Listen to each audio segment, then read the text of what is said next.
할렐루야. 잘 오셨습니다. 한번 인사합시다. 잘 오셨습니다. 한번 더 인사합시다. 당신을 위해 좋은 일이 시작되었습니다. 아멘. 우리 제목을 한번 따라하겠습니다. 고난 중에 주신 약속. 첫 번째 편지를 보내는 몇 달이 안 되었어. 바울은 데살로니가 교회 성도들에게 두 번째 편지를 보내게 됩니다. 두 번째 편지를 보냈다라고 하는 것은 첫 번째 편지로 다 하지 못한 말들이 남아있다는 것이고, 또 다른 이유는 첫 번째 편지를 보낸 후에 데살로니가 교회에 또 다른 일들이 일어났다라는 의미일 수도 있습니다. 데살로니가 후서는 두 번째 이유에 해당합니다. 성도들의 영적인 지주였던 바울과 그의 일행이 떠난 후로 데살로니가 교회와 그의 성도들은 그야말로 거짓 선생들과 선지자들의 놀이터와 같았습니다. 복음을 듣고 믿음은 있었지만 구원과 영생과 장차 그들 앞에 일어날 일들에 대해서 충분한 지식을 얻지 못한 그들은 거짓 선생들과 선지자들이 하는 말에 미혹되어 넘어지기 너무나도 쉬운 상태에 있었습니다. 이러한 상황을 알게 된 바울은 서둘러서 데살로니가 교회에 두 번째 편지를 보내게 됩니다. 본문은 환난과 핍박을 받는 가운데서도 믿음이 흔들림 없이 견디고 인내하는 데살로니가 교회 성도들을 격려하고 칭찬하고 있음과 동시에 8절에 이름과 같이 하나님을 모르는 자들과 우리 주 예수의 복음에 복종하지 않는 자들에게 하나님께서 그들에게 내리는 형벌을 선포하고 있습니다.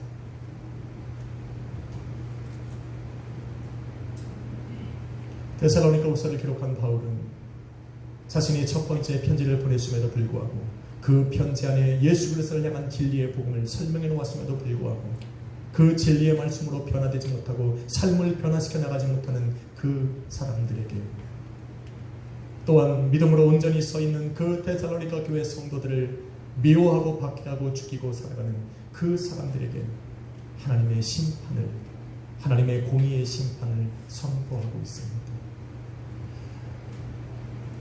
바울이 지금 그렇게 말하는 것은 자신의 생각과 감정과 느낌으로 말하는 것이 아니라 하나님께 받은 그 하나님의 절대적인 공의 안에서 이야기를 하고 있습니다. 하나님의 공의란 무엇입니까? 하나님의 공의란 하나님의 속성들 중에 하나인 것입니다. 하나님의 절대 공정하심과 절대로 정의하심, 바로 이것이 하나님의 공의입니다. 성경에서 공의로 사용되는 히브리어는 미슈파트입니다. 재미있는 것은 이 단어는 심판하다 라고 하는 샤파트에서 파생되어 나온 겁니다. 다시 말해서 하나님께서 세상을 심판하실 그 심판 때는 하나님의 절대적인 공의로 심판하실 것이라 말하고 있는 것입니다. 할렐루야. 아멘. 하나님의 심판 때는 공정합니다. 아멘. 누구에게 편파적이거나 누구에게 유리한 것으로 하는 것이 아니라 하나님의 그 절대적인 공의하심 속에 심판하시는 것입니다. 모든 것을 판단하고 결정하실 그 하나님께서는 당신의 공의로 모든 사람들을 공평하게 심판합니다. 하나님의 공의는 박해하는 자들에게 저주와 심판으로, 환난을 가져다주는 사람에게는 환난으로, 부당하게 박해를 받고 환난을 당하는 사람들에게는 영원한 생명과 안식과 평안을 주시는 것입니다. 그래서 살아가는 날 동안에 잘해야 돼요.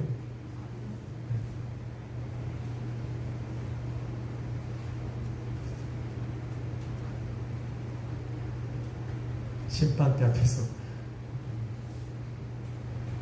할렐루야 안식을 하게 됩니다. 지금은 괜찮아요. 돌이킬 수 있는 시간들이 많으니까 괜찮습니다. 하나님의 마지막 심판 때는 내일이 뒤가 없으니까 거기에서 안식이 선포되지 않으면 이건 영원한 거다. 할렐루야 잘 살아야 됩니다. 성경이 말하는 안식의 의미는 극심한 갈등으로부터 우리의 온 영과 혼과 몸이 휴식을 취하는 것을 말합니다.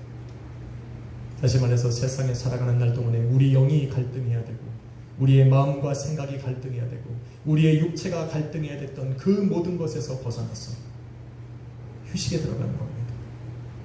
영원한 휴식. 그게 안식이라는 단어의 의미입니다. 지금은 여러분 믿음을 지키려고 얼마나 싸우십니까? 가정에서도 싸우고 또 사업장에서는 더 싸워야 되고 자녀들과 남편과 아내 사이에서는 더 싸워야 되고 이러한 사람들과의 갈등 속에 내 마음이 상처받지 않으려고 싸워야 되고 저 사람을 미워하지 않으려고 싸워야 하고 상처받지 않으려고 싸워야 되고 내 육체가 악한 것에 따라가지 않으려고 싸워야 하고 하나님께서 싫어하는 곳에 머물지 않으려고 싸워야 되고 갈등하고 살아가지 않습니까? 이러한 갈등이 없는 곳.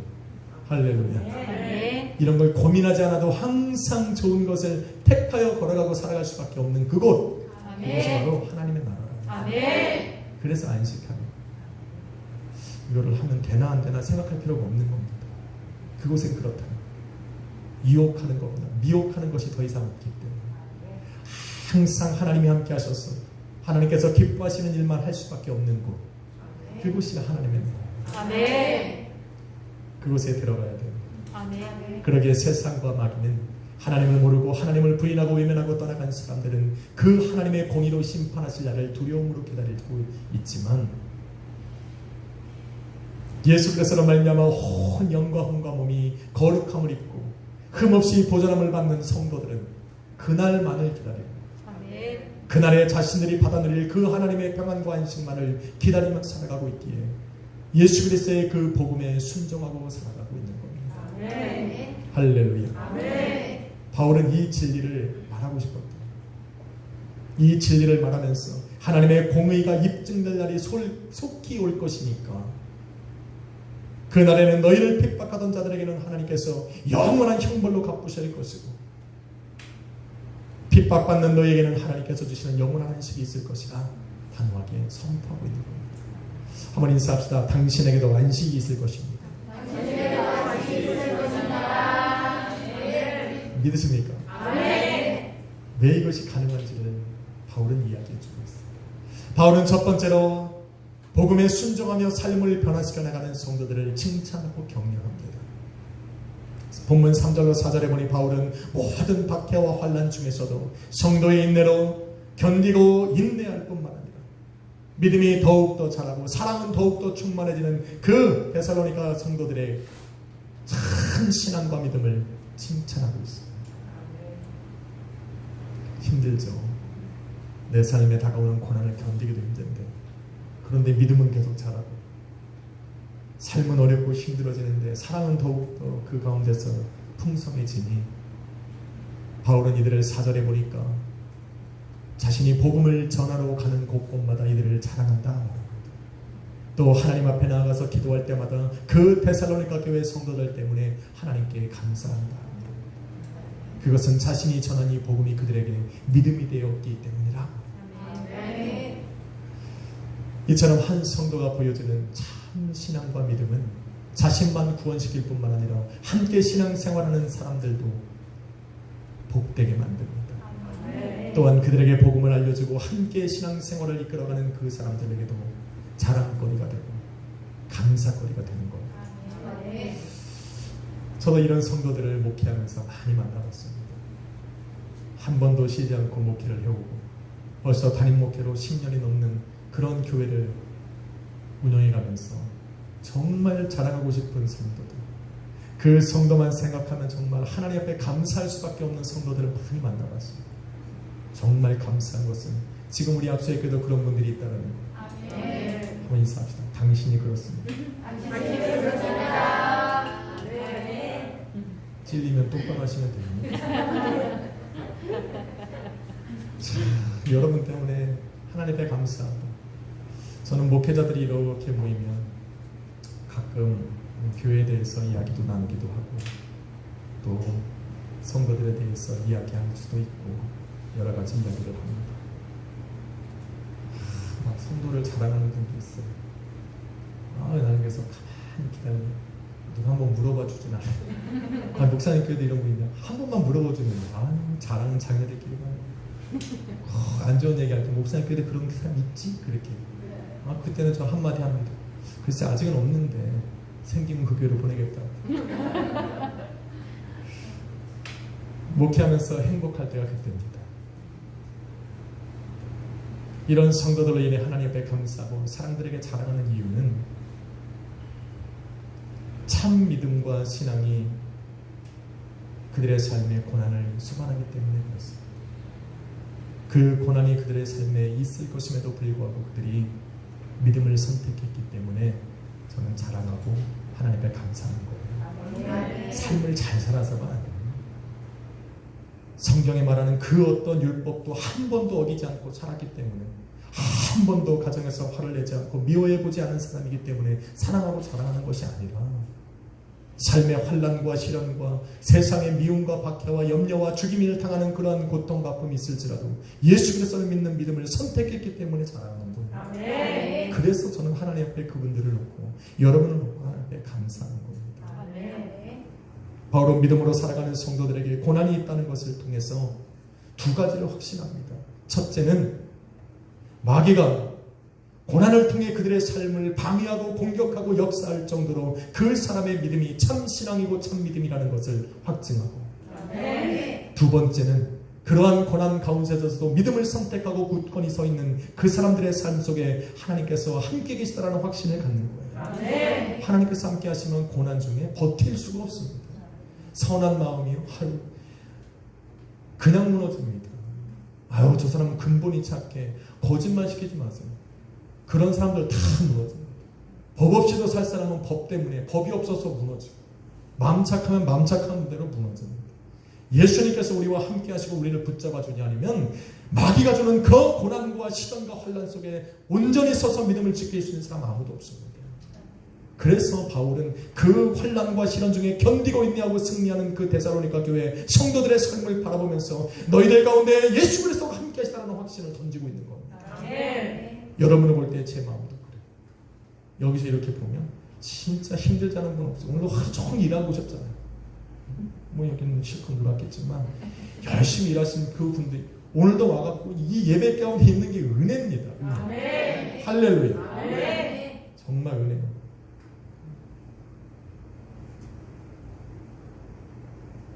참 신앙과 믿음에는 고난이 수반됩니다. 잊지 말아요. 사도 바울은 로마서 8장 17절에 자녀이면 하나님의 후사요 그리스도와 함께한 후사이니 하나님 우리가 하나님의 영광을 받기 위하여 고난도 함께 받아야 할 것이니라 합니다. 천국을 소유하고 하나님의 나라를 상속받은 하나님의 자녀요 하나님의 후사면 예수 그리스도와 함께 천국을 소유한 그 후사가 되었으면 우리는 그 영광에 들어가기 위해서 고난도 함께 받아야 된다 말하는 겁니다. 복받고 인생의 편안함을 누리기 위해서 교회에 나왔다 말하는 사람들에게는 좀 역설적으로 들릴 수 있고, 그래서 그 사람들은 교회를 다니는 내내 원망하고 불평하는 거예요.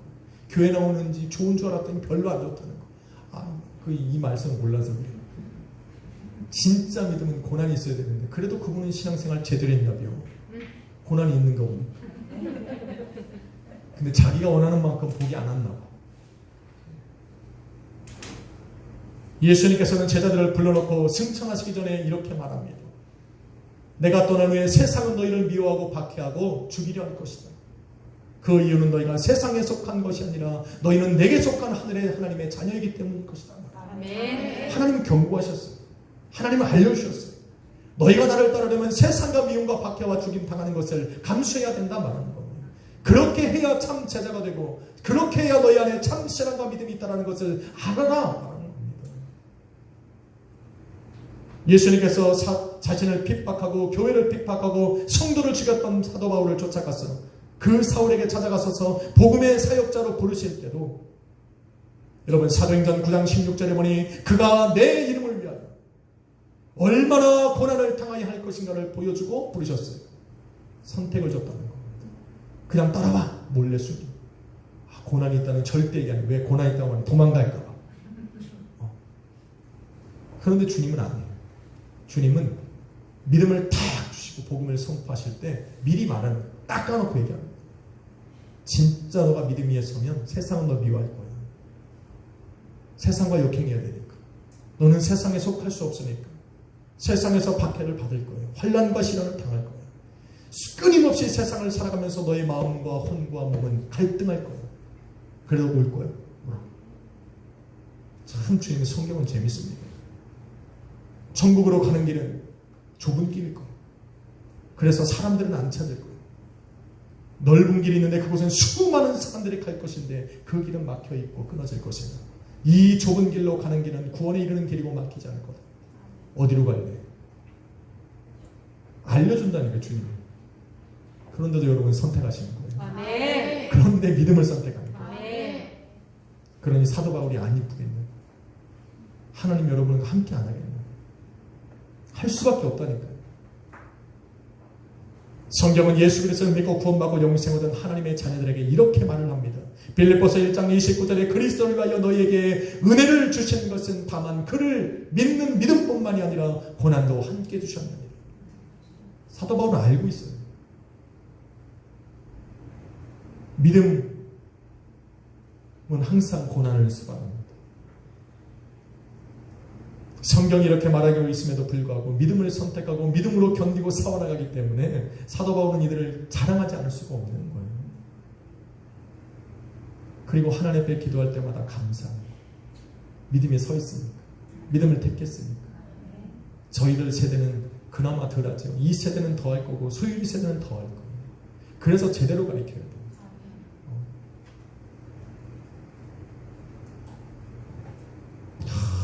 지식이 있노라고. 뭐 사람 자기 타고난 본성에 따라서 뭐 남자끼리 결혼할 수도 있고. 이거 그냥 목을 쳐야죠. 목을 쳐야 돼요. 차라리 여기서 믿음으로 목을 치고 천국에서 영원히 구원받는 게 나아요. 그럴 분 없으리라 믿습니다.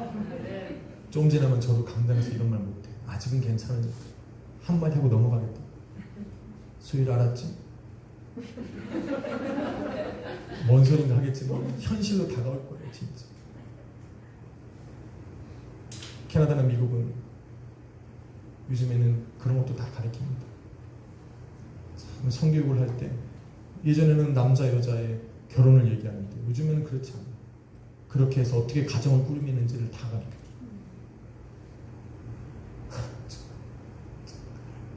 머지않았답니다.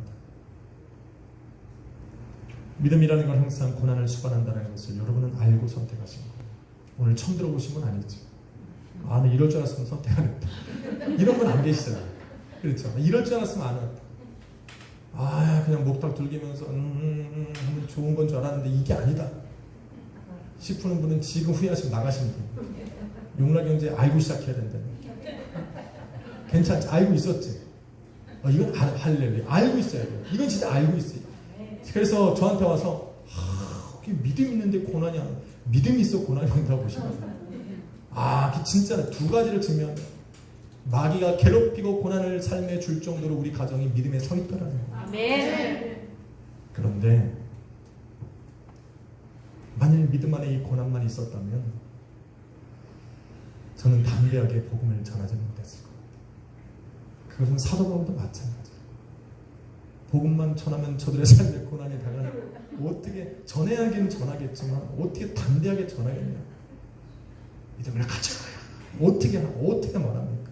말하는 즉시 아멘 주는 그리스도시요 살아계신 하나님의 아들입니다 고백하는 순간부터 삶이 세상이 미워하고 박해하고 죽이려 달려드는 그 모습이 보이는데 어떻게 담대하게 전합니까?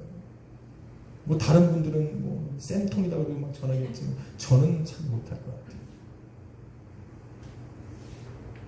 사도 바울이나 또 복음을 증거하는 전도자들이나 저나 또 이 교회에 계신 우리 사역자분들도 다 마찬가지입니다. 고난이 따라올지라도 복음을 선포하고 믿음으로 예수 그리스도의 편에 서서 세상과 싸우고 세상에 주는 그 모든 것을 견디고 인내하고 싸워서 이겨라. 믿음으로 변하지 말고 굳건하게 서라 라고 말하는 이유는 오늘 본문이 말하는 것처럼 고난 중에 주신 약속이 있기 때문에 네. 두 가지 꼭 알아야 돼요. 믿음에는 고난이 수반이 되고 그 고난 중에는 하나님의 약속이 있어요. 시편 34편 19절은 그 약속에 대해 이르길 의인은 고난이 많으나 하나님께서 여호와께서 그 모든 고난에서 건지십니다. 아멘. 이 약속 하나요. 아멘. 이 약속이 없으면 진짜 저 담대하게 못 전할 것 같아요. 중요하니까 전하지만 이 땅에 살아가는 날 동안에 그 수많은 환난과 시련과 미움과 박해를 받는 내 자녀들과 내 가족들과 내 이웃들과 성도들이 고통받으며 살아가는 모습을 바라볼 자신이 없을 것 같아요. 그런데 오늘 이 약속이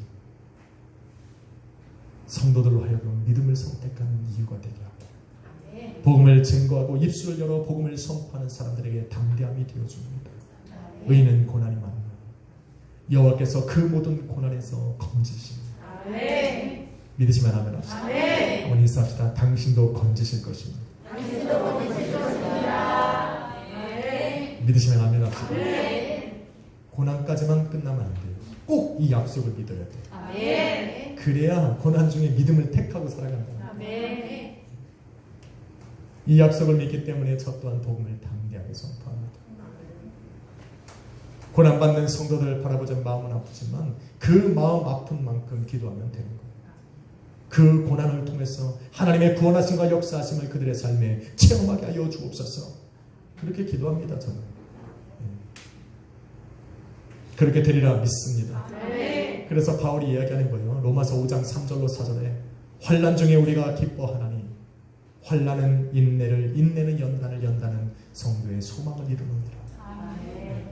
어차피 환난은 올 것이지만 그 환난은 곧 소망으로 이끌어가는 단계에 불과한 것이지 환난으로 끝나는 게 아니에요. 성도의 인내는 영원하지 않습니다. 그것이 소망이 되어 소망이 이루어지는 그날에는 그것이 바로 하나님의 안식으로 들어가는 통로가 되게 하는 거예요. 바울은 이렇게 데살로니가 교회 성도들에게 고난당하는 복음만 전한 것이 아니라 고난 중에 약속을 주시고 약속을 이루어 가시는 그 하나님과 하나님의 약속을 변치 아니하시는 그 약속까지 전한 겁니다. 그래서 그들이 환난 중에 견디고 있는 겁니다. 환난 중에 승리하고 있는 겁니다. 여러분도 승리하리라 믿습니다. 바울은 두 번째 편지를 통해서 8절 말씀에 이른과 같이 하나님을 모르는 자들과 우리 주 예수의 복음에 순종하지 않는 자들에게 형벌을 선포하고 있습니다. 이게 되게 중요한 거. 되게 중요한 거. 원래 데살로니가 후서가 되게 어렵습니다. 그래서 설교를 잘 안 해요. 데살로니가 교회 성도들을 박해하고 죽이고 미워했던 이들과 복음은 들었지만 삶이 변화되지 않는 세상적인 그리스도인들에게 바울은 지금 하나님의 형벌을 선포하는 겁니다.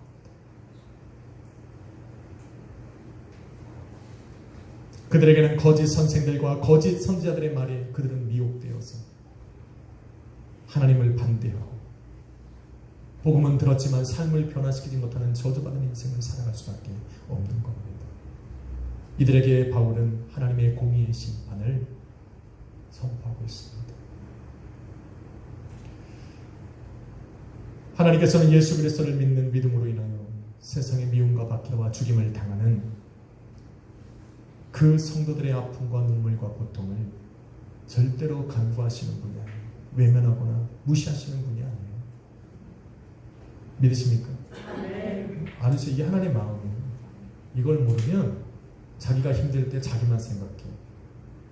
나 때문에 하나님도 그 도우실 그때까지 기다리시는 그 하나님의 마음은 전혀 무시하게 돼요. 그래서 원망이 나와요. 여러분이 힘들면 여러분을 바라보시고 이 땅에 남게 하시고 믿음을 주신 하나님도 같이 아파하고 계시다는 걸 알아야 돼요. 아멘. 그래야 그 가운데서도 하나님께 감사할 수 있어요. 아멘. 구할 수 있고. 마지막 때 일어날 일에 대해서 기록한 요한계시록 21장 3절로 4절은 그 하나님의 약속과 말씀, 마음을 잘 기록해주고 있습니다. 하나님이 그들과 함께 계시리니 그들은 하나님의 백성이 되고 하나님께서는 그들과 함께 계시리니 하나님께서는 그들의 눈에서 눈물을 닦아주시고 더 이상 사망이나 해통하는 거나 곡하는 것이나 아픈 것이 그들에게 있지 아니하리라. 아멘. 할렐루야. 아멘. 하나님 약속이에요. 하나님께서 약속하신 거예요. 왜냐하면 독생자 예수 그리스도를 이 땅에 보내시고 그의 십자가의 고난과 죽음을 지켜보셔야 했던 그 하나님, 그 십자가로 당신의 오래 참으심과 사랑을 확증시켜 주신 그 하나님께서는 말씀하시기를 이제는 그 십자가의 복음을 믿고 구원을 받으라는 겁니다. 그래서 내가 참고 있네. 내가 그래서 오래 참아. 그래서 성경은 하나님의 오래 참으심이 너희의 구원을 이루는 줄 너희는 알라 말합니다. 그런데 그 하나님의 말씀을 듣고 순종하여서 예수 그리스도의 이름을 부르며 그의 이름을 믿는 그 사람들을 미워하고 박해하고 죽이고 있으니 하나님이 열받아야 합니다. 당연히 받죠. 그래서 하나님께서는 그 하나님의 말씀에 순종하여 예수 그리스도를 믿고 따라가는 그 교회와 성도를 박해하고 미워하고 죽이라고 하는 그 사람들에게 하나님께서 오래 참으신 것만큼, 하나님께서 그들을 사랑으로 부르시고 십자가를 참으셨던 그만큼이나 그들에게 분노하시고, 그래서 그들을 향한 하나님의 심판과 저주는 두려움과 공포로 다가오는 거예요. 그때는 하나님의 자비는 없어요. 하나님의 마지막 심판대 앞에 섰을 때에 하나님의 자비를 구하면 안 돼요. 더 이상 하나님의 긍휼하심은 그곳에는 없어요. 제가 너무 과하게 말합니까? 아니요. 절대 과하지 않습니다. 하나님께서 마귀를 저주하고 심판하시는데 자비가 어디 있습니까? 이 땅에 살아가는 날 동안에 당신의 독생자 예수 그리스도의 그 고난과 죽음을 오래 참으시며 바라보셨던 그 하나님의 기다림, 이 땅에 그 피로 값주고 사신 당신의 자녀들이 이 땅에 고통받고 있는데 그 사람들을 아프게 하는데 어떻게 하나님이 그 땅에 그렇게 아프고 고통받고 환난을 준 그들을 하나님께서 어떻게 용서하십니까? No. 성경은 여러분 요한계시록 읽어보면 하나님의 자비를 요만큼이나 찾아볼 수 있습니까? 없어요. 이들을 향한 하나님의 결단은 정말로 단호합니다. 그게 11절 12절이에요. 하나님께서는 미혹의 역사를 그들에게 보내서 하나님께서는 미혹의 역사를 그들에게 보내서 거짓 것을 믿게 하시고 진리를 믿지 않고 불의를 좋아하는 모든 자들로 하여금 심판을 받게 하시기 위하여 기다리시는 거 하나님께서 옆에 서기만 합니다. 독생자를 내어주시고 사랑하는 성도들의 아픔을 참으셔야 했고 감수하셔야 했던 그 하나님의 그 사랑과 오래 참으심은 분노로 변하고 심판과 저주를 변했어요. 용서함이 없습니다.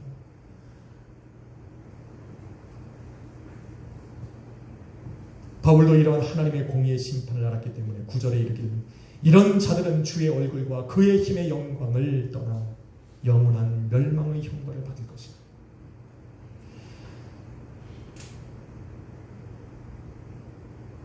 그러니까 기회가 있을 때 믿고 구원 받으라고 아멘. 수도 없이 이야기를 하는데도 귀를 닫고 마음을 닫고 완고했던 이스라엘 민족처럼 그 사막 광야에서 40년 동안 돌고 돌아 결국은 사막에서 죽어갔던 그 완고한 백성들처럼 주의 말씀을 들을 때 너희 마음을 완고하게 하지 말라는 겁니다. 한 걸음 더 나아가서 복음을 증거하고 구원할 거면 기회가 있을 때 하라는 겁니다. 우리들도 그런 기회를 놓쳐서는 안 됩니다. 아직 하나님의 긍휼이 남아있는 이 세상에서 하나님의 오래 참으심이 아직 성도의 부르심으로 남아있을 때 우리도 입술 열어 복음을 증거해야 됩니다.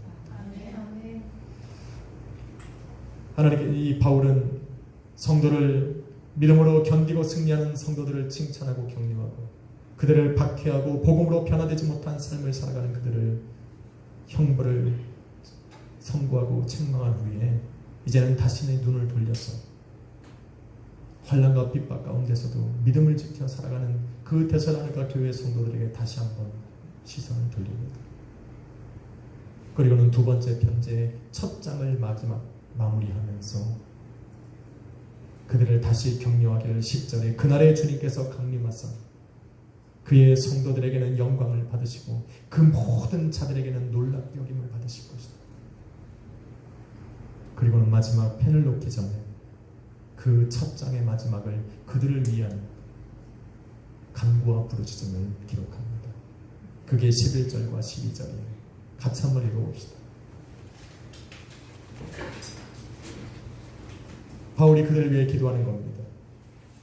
시작. 이러므로 우리도 항상 너희를 위하여 기도하노니 우리 하나님이 너희를 그 부르심에 합당한 자로 여기시고 모든 선을 기뻐함과 믿음의 역사를 능력으로 이루게 하시고 우리 하나님과 주 예수 그리스도의 은혜대로 우리 주 예수의 이름이 너희 가운데서 영광을 받으시고 너희도 그 안에서 영광을 받게 하려 합니다.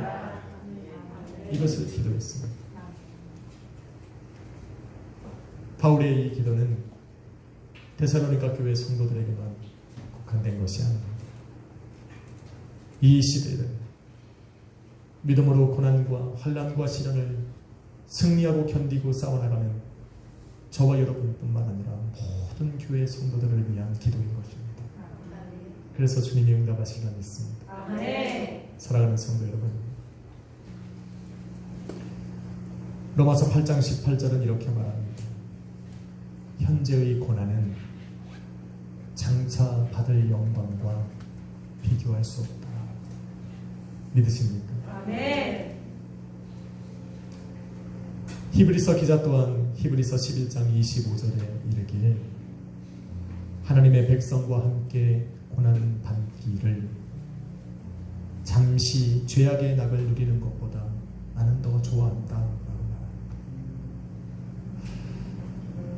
이 땅의 삶이 잠시이듯이 성도가 당하는 고난도 잠시 후면 지나갈 것입니다. 믿음을 선택한 이상 고난을 피할 수 없을 것이지만 우리에게는 약속이 있다 말했습니다.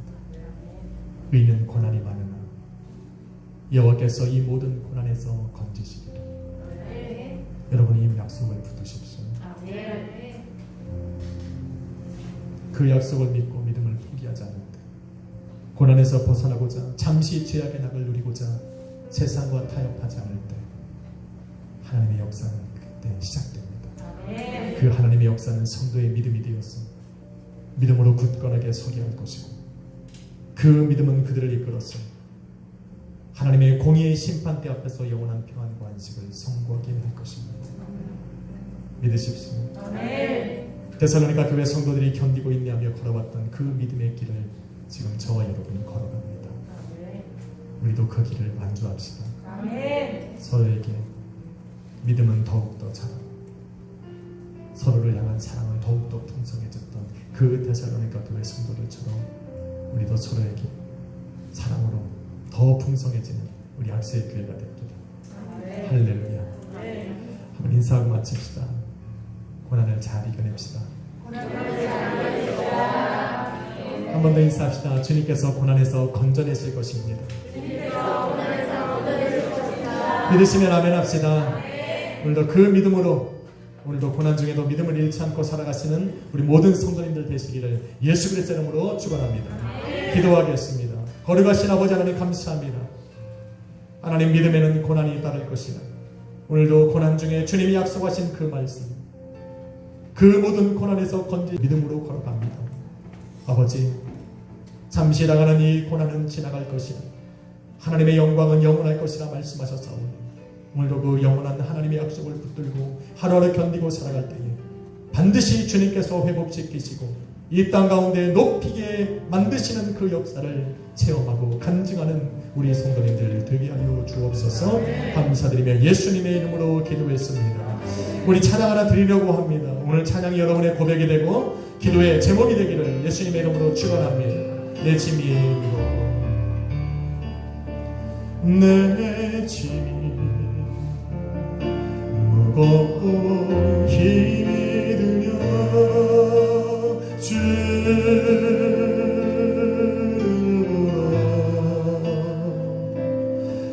고난이 유름이 길어 주님 말씀하시네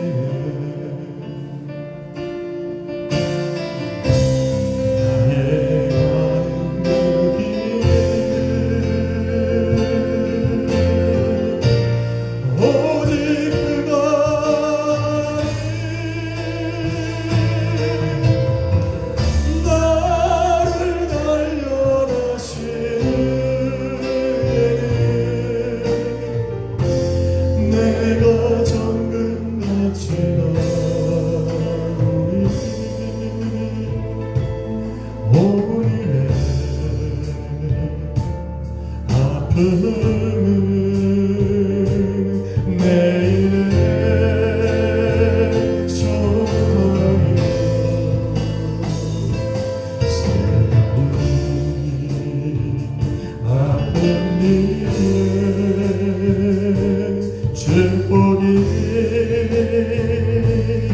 이 땅에 고난은 인생의 고난은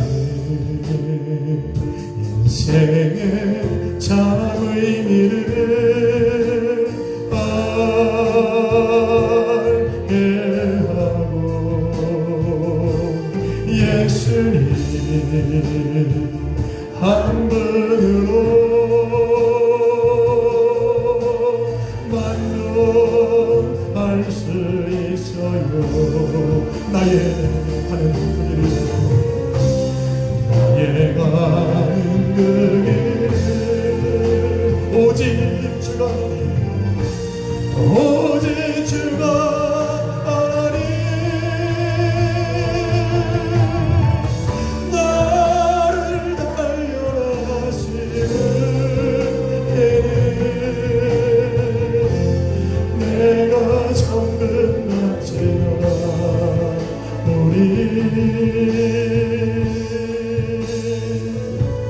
고난이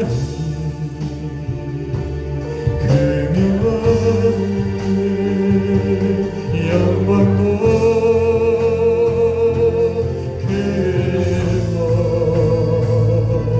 잠자받은 영광과 비교할 수 없다. 고난의 십자가 고백이며 고난의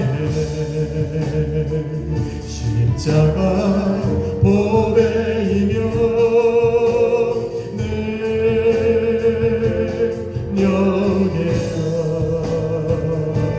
주님을 따르는 자 십자가 져야만하니 십자가 져야만하니 나의 가는 그 길 나의 가는 그 길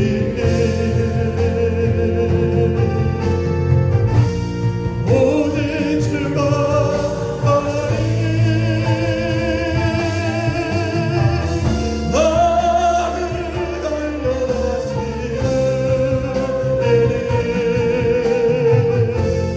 내가 정금 같지나 우리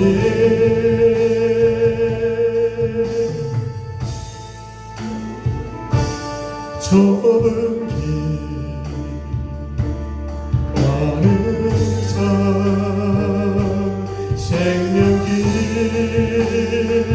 영광의 길 십자가 지루에 십자가 지루에 멸류가 한번 놀고 기도합시다. 나의 가는 그 길은 나의 가는 그 길은 오직 주가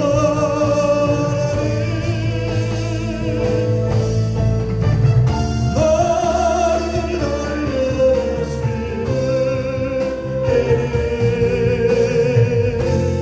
내가 정금 같지나 우리 좁은 길 가는 자 생명길 영광의 길 십자가 지루에